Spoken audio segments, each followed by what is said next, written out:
Hello friends.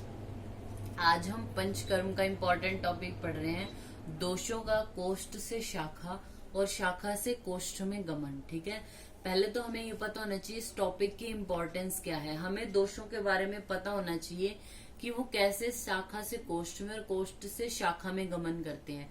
जैसे क्योंकि जब दोष कोष्ठ में होंगे, शाखाओं में होंगे, तो हम उसको निकाल नहीं पाएंगे वमन और विरेचन के द्वारा। ठीक है, जब वो कोष्ठ में आ जाते हैं यानी शाखाओं से कोष्ठ में आएंगे, तभी हम पॉसिबल है कि हम उनको वमन और विरेचन से निकाल पाए।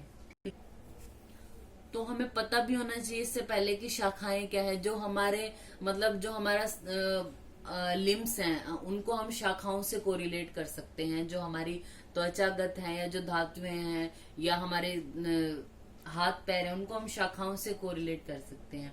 कोष्ठ होगा हमारा यानी अमाशय है, पक्वाशय, ये हमारा कोष्ठ के अंदर आते हैं। ठीक है, तो जब कोष्ठ में दोष आ जाएंगे तभी हम उनको इजीली निकाल पाते हैं। ठीक है, अब हम पढ़ते हैं कोष्ठ से शाखा में गमन कब करते हैं दोष।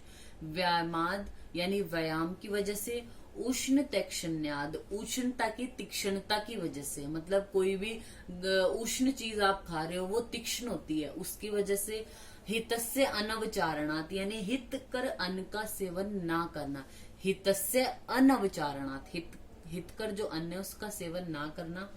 कोष्ठ शाखा मलायांती द्रुत्वान मारुतस्य च। द्रुत्वान मारुतस्य, इसकी कंडीशन यानी इसके कारण क्या होगा। एक तो व्यायाम की वजह से, उष्णता की तीक्ष्णता की वजह से, हितकर अन्न ना खाने की वजह से, और द्रुत्वान यानी जो प्रकुपित हुई वायु है उसकी वजह से जो दोष है वो कोष्ठ से शाखाओं में गमन कर जाते हैं, शाखाओं में पहुंच जाते हैं। अब शाखा से उनका कोष्ठ में आना, वो शाखाओं से कोष्ठ में कैसे आते हैं। वृद्ध्या, जब वो बहुत ज्यादा बढ़ जाएंगे, उनके पास कोई रास्ता ही नहीं होगा, तो जाके उनको कोष्ठ में आना है। वृद्ध्या विष्यंदनात्, विष्यंदन की वजह से, पाकात पाक होने की वजह से, श्रोतो मुख विशोधनात्। अब क्या होता है, जब वो शाखाओं में है तो श्रोतस का मुख बंद हो जाता है, वहां पे रोग उत्पन्न कर रहे हैं। जब हम श्रोतसों के मुख का विशोधन कर देते हैं, वो श्रोतस खुलेंगे शाखाओं वाले, तो जो ऑटोमेटिक जो दोष है वो कोष्ठ में आ जाएंगे। शाखा मुक्त व मलाभ, शाखा मुक्त हो जाती है मलों से। कोष्ठम यान्ति वायुश्च निग्रहात्, वायु के निग्रह की वजह से। वृद्ध्या विषंदनात् पाकात् श्रोतो मुख विशोधनात्, इन कंडीशंस की वजह से शाखा मलों से मुक्त होके कोष्ठ में जो है वो दोषों को पहुंचा देती है। ठीक है, अब इसका इम्पोर्टेंस क्या है। जो शाखा से कोष्ठ गमन है हमारे, तो जो पंचकर्म है उसमें ये इम्पोर्टेंट है। ये हमें पता होना चाहिए कि किन कंडीशन की वजह से शाखा में पहुंच जाते हैं दोष। लेकिन पंचकर्म में इम्पोर्टेंस है शाखा से कोष्ठ में लाने का।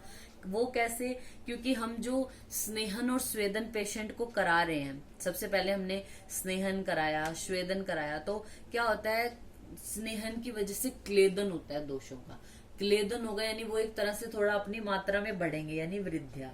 ठीक है, फिर क्या होगा, जो हमारा स्निग्ध गुण है या फिर स्वेदन करा रहे हैं उसका द्रव उष्ण सर गुण है, उससे विषंदन होगा। पहले तो क्या हुआ, स्नेहन ने क्लेदन किया, दोषों को थोड़ा बढ़ाया वृद्ध्या, फिर उनका विषंदन किया। फिर क्या होगा, जो हमारा स्वेदन है वो एक तरह से उष्ण है, उष्ण ही होता है स्वेदन, तो उष्णता की वजह से उनका पाक भी हो गया। और जो वो है दोष अब पाक हो गए, लिक्विड फॉर्म में आ गए, तो स्रोतों का मुख भी विशोधित हो गया। ठीक है, स्रोतों के मुख का विशोधन होने की वजह से और वृद्ध्या विषंदनात् पाक, ये तीनों कंडीशन होने की वजह से स्नेह स्वेदन से जो वात दोष है वो स्निग्ध और उष्ण गुण होने से वायु का भी निग्रह होता है। स्नेहन और स्वेदन दोनों में ही क्या होता है, वायु को शमन करने वाले गुण हैं, उष्ण गुण है, स्निग्ध गुण है, तो वायु का भी निग्रहात होता है। यानी ये चारों पांचों कंडीशन हो गई। इनकी वजह से क्या होगा, जो भी दोष हैं अब वो क्या होगा, हमारी शाखाओं से कोष्ठ में आ जाते हैं। एक एग्जांपल देते हैं, जैसे अगर हम कोई घड़ा है, उसके ऊपर हम तेल का या किसी भी चिकने को भी जो घृत है आदि, इनका हम लेप लगा देते हैं, फिर उसमें पानी डालते हैं, वो क्या आते हैं, कहीं ठहरता नहीं, एकदम सीधा नीचे आएगा। उसी तरीके से क्या हुआ, हमारा जो स्नेहन है उसने पूरी बॉडी को स्नेहन कर दिया, मतलब ऑलिएशन कर दी पूरी बॉडी में, स्मूथ हो गई पूरी बॉडी।